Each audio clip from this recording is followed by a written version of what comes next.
Welcome, ladies and gentlemen, to another episode of TheBtzTho. My name is Kalipso Btz. We're here outside in Lost Battalion Park. We're in Lost Battalion Park. We're sitting here next to Cliff Jean, and we're having a conversation about this filmmaker and his artistic journey. I hope you guys follow, share the show. I'm on all different streaming platforms. If you have any suggestions, and if you want to be on the show, you can email me at TheBtzTho@gmail.com. So Cliff, what's going on, man? How's everything? Yo, everything's beautiful, man. We out here in the park. In nature. In nature, yes. And which is beautiful. We're really, yeah, I'm here. I'm just happy to be with you. That's great, and that's awesome. Yeah. So how did everything start with you? How did your journey with the film start? It started when I was a baby and me enjoying television as a child. My mother used to sit me down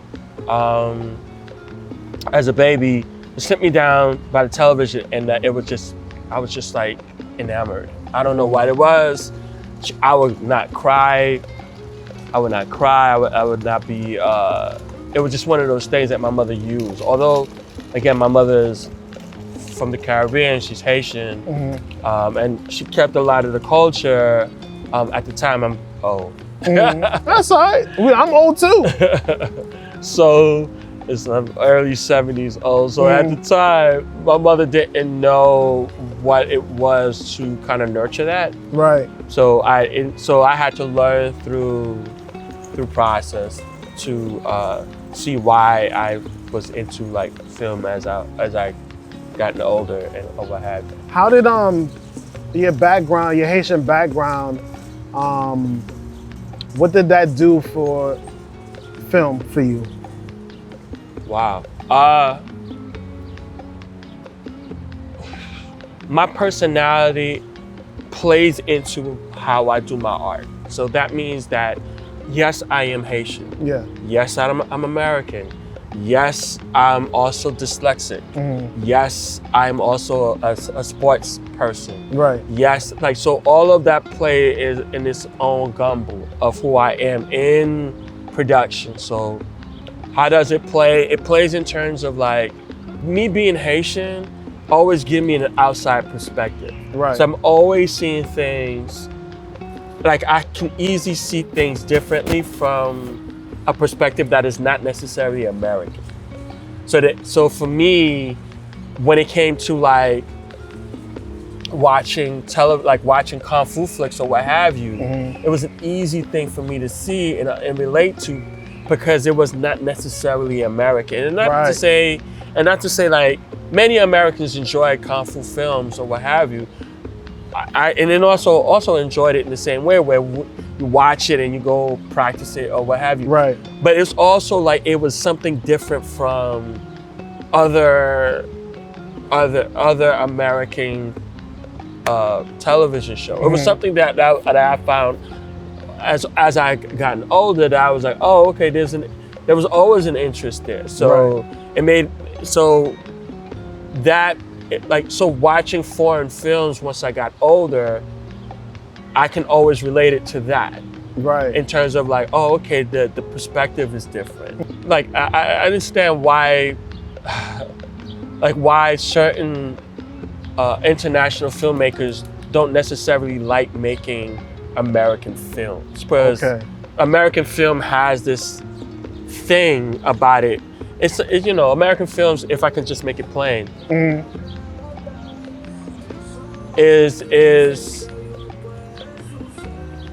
it's like pop music to the world, or to like towards visual art. Okay. It's pop music. It's something where it's just like, okay, we're gonna just give you violence.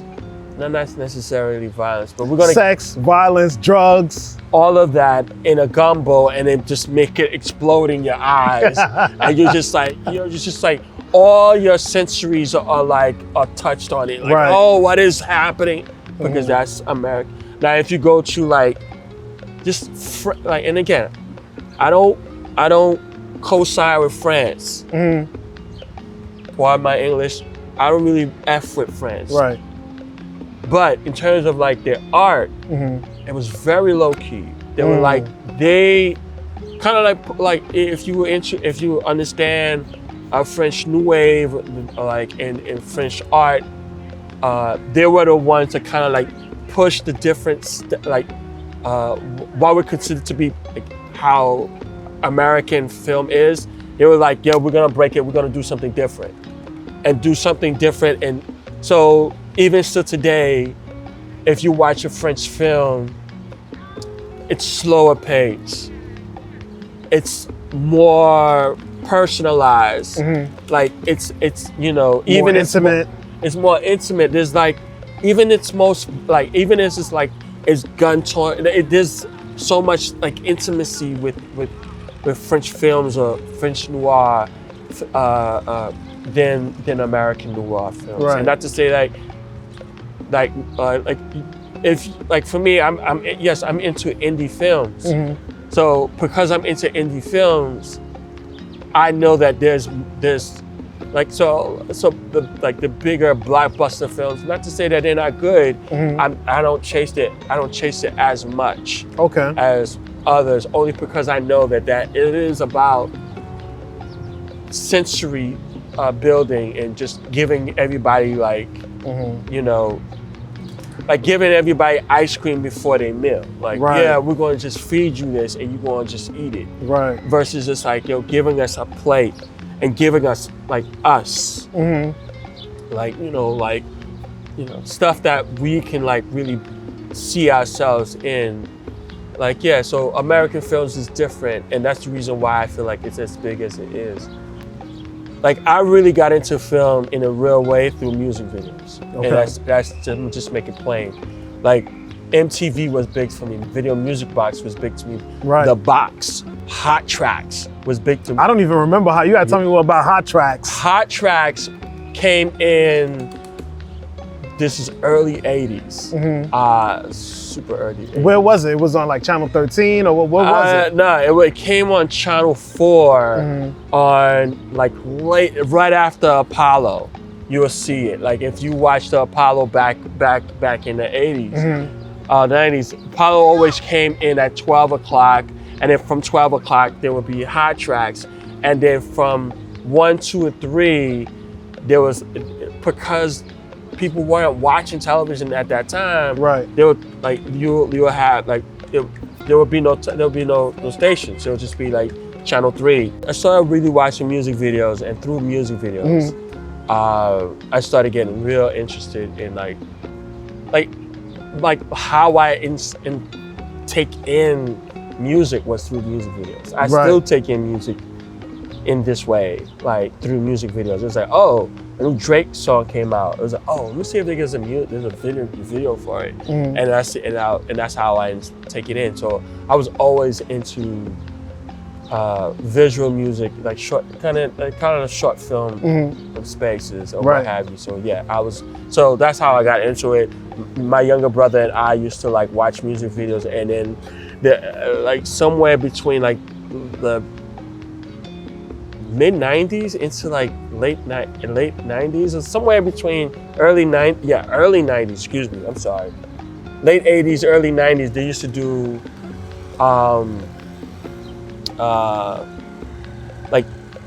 do like behind the scenes of the music video, and the directors that used to like edit it and everything else like that. I would like find out about like if Wu-Tang had a music video, it would be like, oh, who's shooting this song or whatever, and they would and they would see the behind the scene, and they would have like the director talk and do a presentation. But a lot of the times it was the musicians, and musicians didn't really know what they were talking about. They would just talk about their music, but they would also showcase like how they did it, how the so that was interesting for me. So that kind of like pulled me into like. So that was always interesting to me, but I still didn't see myself as a filmmaker. I just thought that was cool. Right. So it's not until I got into like into doing parties with my friends, and like my friends, we used to throw parties So this is in your college. This is like around college. College days, yeah. I got into college. I mean, yeah, booster Over parties at high school too, but we really started getting big in terms of like promotional wise. In college is IFTV, International Flavors TV. So Right. So it's from there we started like, yeah, my homeboy, to kind of like enhance our party, we used to hire folks, and then we was like, hey, you know what? To kind of like keep the money close, we was just like, yo, let's shoot it ourselves. We saw that, you know, there was a space, and cable access. Was just like, hey, let's use cable. Our friend had a cable access show, so she showed us how to get into cable access, and then we started shooting. We started shooting not only our parties, but you know, we started shooting like content through cable access, and that's how I really got into like video music box and everything, and started really paying attention to Ralph McDaniel and what he was doing, and how he kind of like ran his business, his video production business, and everything. So from there, and I was still in Hunter.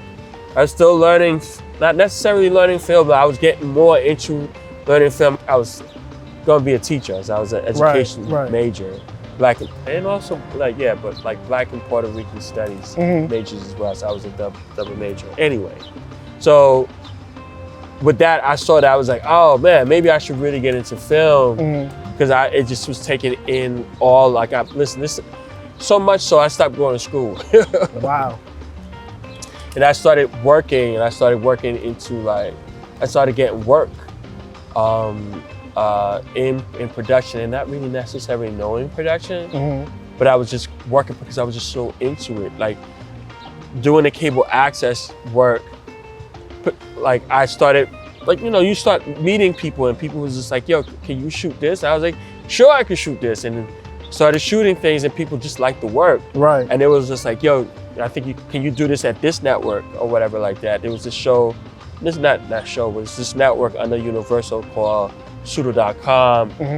They hired me to be, you know, their on studio camera person. People were making production, like high quality production online, which is like so crazy back then, because people. This is in like what time? This is like 2000s? This is like 1998, 97, 98, 99, and 2000. Okay. And then from 2001, it kind of bust. It kind of like lost, because nobody really had computers like that. Like if you had a laptop, you were like different. Right. You know, so again, people didn't even know what a bandwidth was. You know, so it was just like, yo, so people was, let's say like this, people dial-ups. Like, I'm showing my age. There was dial-ups. You had to dial up so you can be able to like get service from your computer. So it was a thing. Not into like, yeah, again, still in, not necessarily in film. I'm in and out of film. I get it. Like now I'm still using Hunter College. I'm not in Hunter College anymore, but I'm still using Hunter College as a way to kind of like teach me film. So from there, I funny enough, from doing that show, I worked in the Big Apple Circus for a couple of seasons or what have you. Filming? No. What were you doing? I was doing staging. Oh, okay. Like, that's where my staging thing started to happen. I started learning lighting. Oh, okay. Right. So you know how they have like all the big lights from the top, and they have like, so there's three rows. So they're using stage. It's all stage lighting. So what happens is like they will build this 4 legs. And in the 4 legs, they have all the lights. They have all the lights that's needed.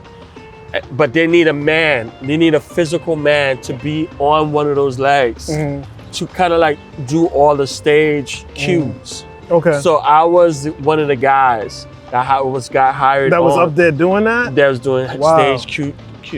So That's how I learned how to do basic stage lighting and had a perspective in stage lighting. And then I was like, all right, cool. So that helped me out. Like, so I was always, and then I learned like how to like cable run and like how to like just rigging and all those type of things. So that got me into the idea of like what a set looked like, or staging sets look like and everything. Right. So that really informed me, and then from there, I couldn't do that show. It was just crazy. Intensive, labor intensive. It was labor, and then you travel with the circus. Right.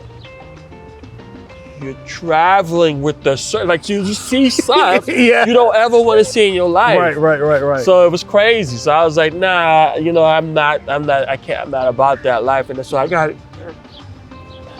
a regular job, and then from there, I just was doing like regular gigs or whatever, trying to get into like the industry in some ways or what have you. So I really started like just doing like getting more work from like clients or whatever like that. Right. So like I became a lot more in tune with editing. I started editing a lot more. I'll do pickup gigs here with like editing houses where people like where I would sit down with people who actually edit or what have you. So I was doing a lot of post-production work. So this is after you had the internet filming gig. This is after, all right, so pseudo.com, the internet, the circus. Right. Then now I'm doing like, and again, I had a regular job. I was working in a law firm, but I would do like side gigs. Right. So like if I had a side gig to work at a post-production house, I would do it. Okay. If I had a side gig, like I got picked up to do like some camera work for MTV. Nice. Like some basic stuff. So I'll do it. And it wasn't big money. It was just enough money to get me, get some exposure and be like, oh, he can shoot, blah, blah, blah. Who was some of your inspirations, like, let me say like a little bit after college, who were some of your like mentors, should I say? Mentors. Whew. I had one film mentor. His name is Luis Renato. He was Italian. He worked in Hunter College. He was a professor there. He was an adjunct professor there, and he worked inside of the film department. So he still worked. I think he still work there, and that's where I got. With him, I was able to get equipment, like everything from lighting, cameras, blah, blah, blah. He actually, funny enough, he hired me on to intern with him in the film department doing production work or whatever like that. So I learned cameras, lighting, again, because I was interning as I was working. Like, as I was just had a regular gig. I was working in a law firm, but I was like interning like after that. I would go to Hunter, still not a student, but intern in the film department. Right. Like learning how, like, everything from like, so they had like, so there's a film department, like the actual film department. So like people would like all the students and those who are outside students, where they can like borrow cameras. I was a guy that you came to, be like, oh, I need this camera, blah, blah, blah, and I would see the list, and I would like get the camera to you and everything else like that. Right. Like even built your whole production, like, yo, you need lights, blah, blah, blah, blah. Right.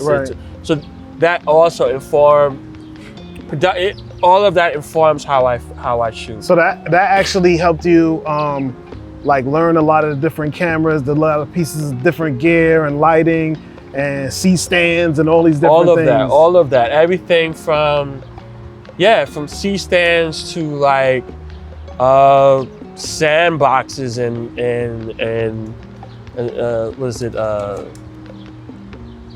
man, Velcro? Velcro. Yeah, all those particulars, like Gaffer tape? Gaffer tapes.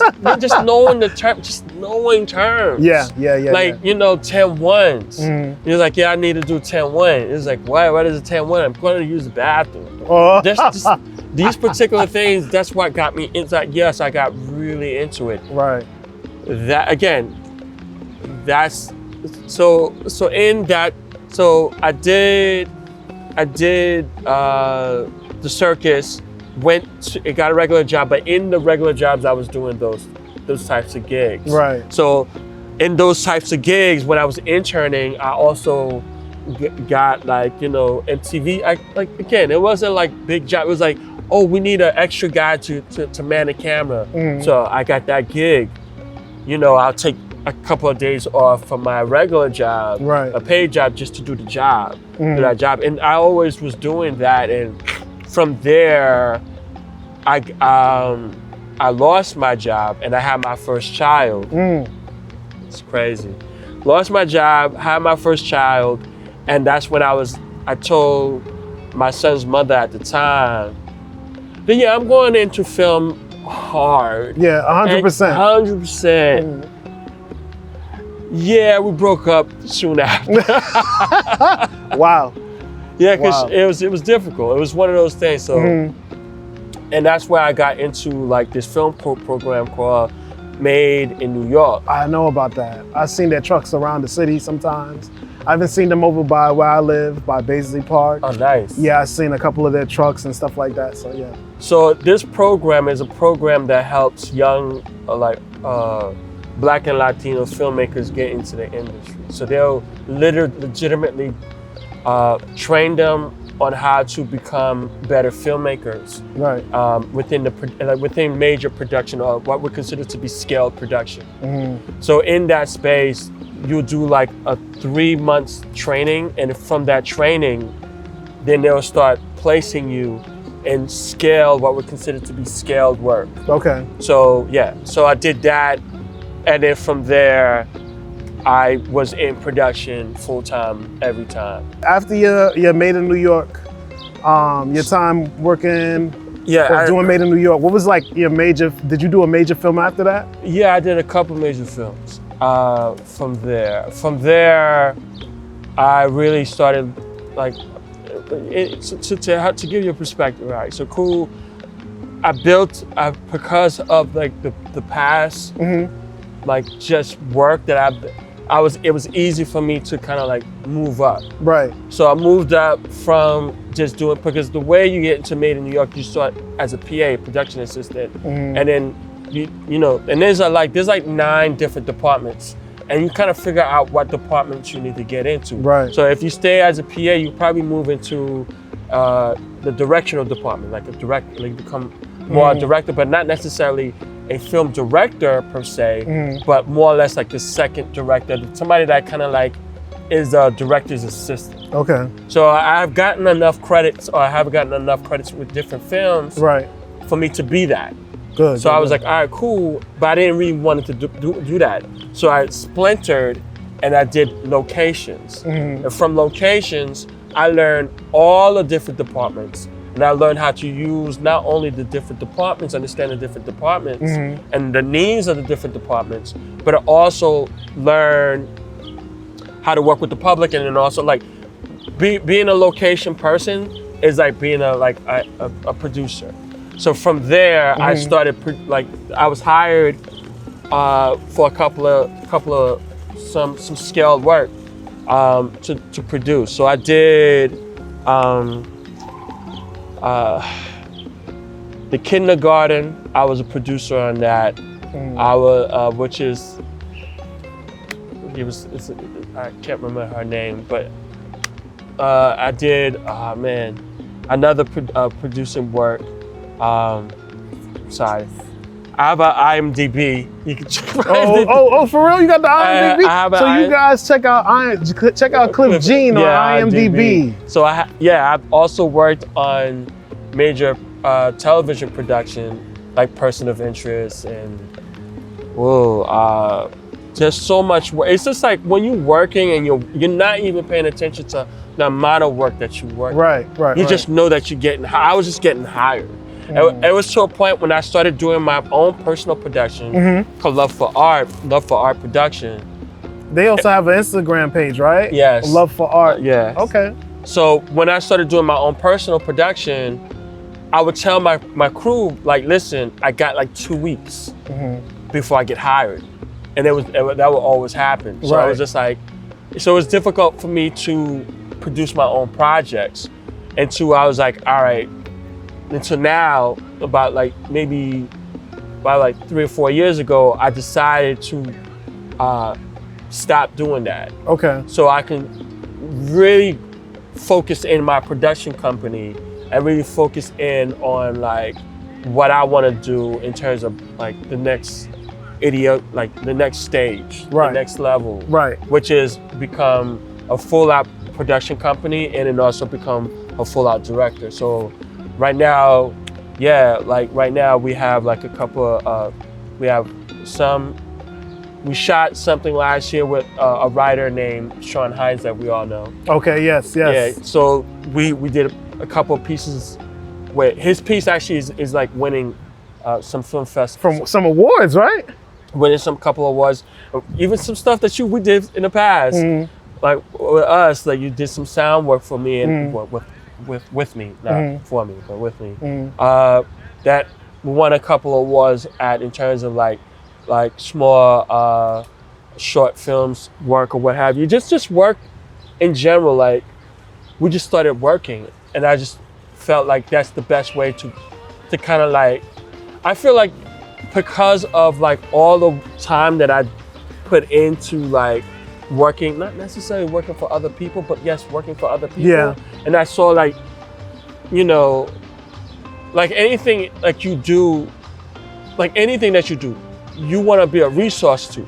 And I saw that every time I was like, and this is not me boasting myself, I saw that I became a resource. I was like, why am I being a resource to other people when I can be a resource to like my own? And I was like, yo, let me move away from working. So I got a regular job. To continue to support myself because I need to. But really the focus is to really like, really promote and push my short film production company. So in closing, what inspirational words would you give to like a young filmmaker coming up now? What things would you tell them to do? What things would you tell them to stay away from? What would I tell them to do? What would I tell them to stay away from? I think if anything, if you're a young artist, the best thing is to be curious and explore. If you're not trying to explore or be curious to explore, then whatever art form that you are in, you're just wasting time and you're wasting other people's time. So I would say like, the more you start exploring and you find whatever art form that you are, and you find it enough that you want to just be around it, right? Then that's the thing for you, right? And then you should go ahead and explore that and really put yourself into it. I think there's no such thing. Like for me, it's just like this: the work happens when you're not afraid to try. The minute you're afraid to try, then you fail. And then for me, it's just like, just try it, and that's it. I think there's not why I believe what I say to young folks is just that in itself. It's just like really just like make something, and the minute you make something, make it again, and the minute you make it again, make it again. Right. And if like. I personally, I don't care if like, and not to say I do to one degree, I don't in another degree. Like if I make something one person like it, I am so ecstatic for that. Right. You just cool. hype. I just hype, but it's not gonna not make me not make another one. Right. I'm gonna make another one. Right, right. You know, and if nobody sees that, cool. But I'm gonna make another one, and I feel like because I'm curious about the art of making filmmaking. I heard a quote. I heard a quote. I saw a quote from Mos Def online, and he said that real fans of music eventually end up making music. I was like, that's dope. That's 100% what it is. That's so true. That's 100%. So true. Yeah, so what you're talking about is basically the same thing, you know, like just putting yourself into something so much, you know, to where you just keep doing it and doing it and doing it. It's not one thing to just sit back and say, I would love to make a film. Right. I wish I could. I wish I could buy a camera, or I wish I could. You just got to get out there and do it. Right. It's it. You gotta. Yeah. And again, people are gonna call you crazy. Like my family, I come from a culture where it's the funniest thing. I'm Haitian, and we have the richest art I think in this part of this hemisphere. We are like, we have the most spectacular like visual artists as well as painters. Right. But we neglect to promote and push those particular, because we're in the space, like Haiti in itself is in the space of survival. Right. So we're always like, listen, if it's not gonna make you money, don't even try it. And I'm like, dude, like, I'm so not that person, which is a hindrance to one degree for my in my space of like family, because they're like, well, why do you do it? And when I tell them like, because I love to do it, right, it's just like, it doesn't make you money. It's like, I'm like, dude, I don't live for survival. That's not what I think in a lot of cultures, I think when it comes down to survival, if you really have to have a love for something when you have to survive and you're doing that thing instead of just solely doing the thing to survive. Right. And I feel like that's something that you have to do, because inside that's just something that you have to do. It's what makes you who you are. Right. You know what I mean? I call it a calling. Yes, definitely a calling. So when my mother is just like, so why do you, I was like, this is not even me, it's God.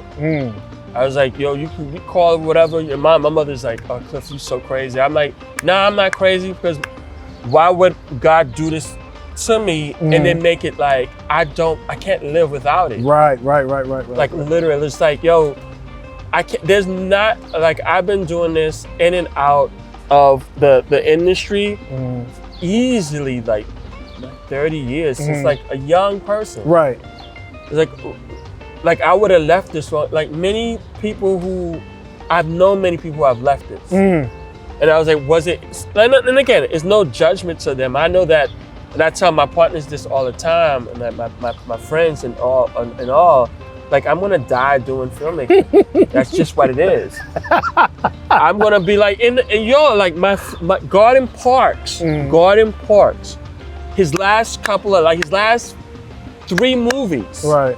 He was literally, he wasn't dying. But he was getting to that point. Yeah, he was in his 70s. He enjoyed it so much that's, he enjoyed it, and that was him, so. Like, oh man, I'm trying to remember his name. Badass, the movie Badass. Sweetback. Van Peebles. Yeah. He was in his 90s. Right. Like, this is like 3 years ago.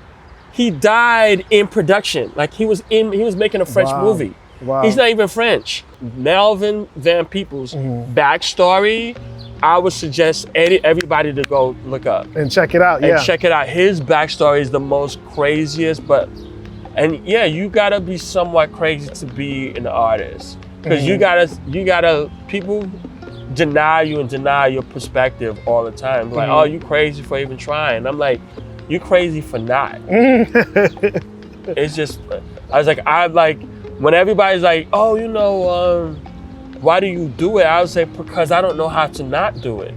I don't know what it is to not live. You know what I mean? I don't, because this is my life. This is how I'm living. Well, Ladies and gentlemen, this is the end of our show with Cliff Gene, filmmaker, photographer. I hope you guys enjoyed this information. Some of you young photographers, some of you young filmmakers, time is the only non-renewable resource that you got. So you have to use it and use it wisely. I thank you guys for listening in. Make sure you check me out on TheBtzTho.com and also check me out on YouTube, Spotify, any social media platform, and Apple Podcasts, also Google Podcasts too. That doesn't get that much love either. Yo, Gene, Cliff. It's all good.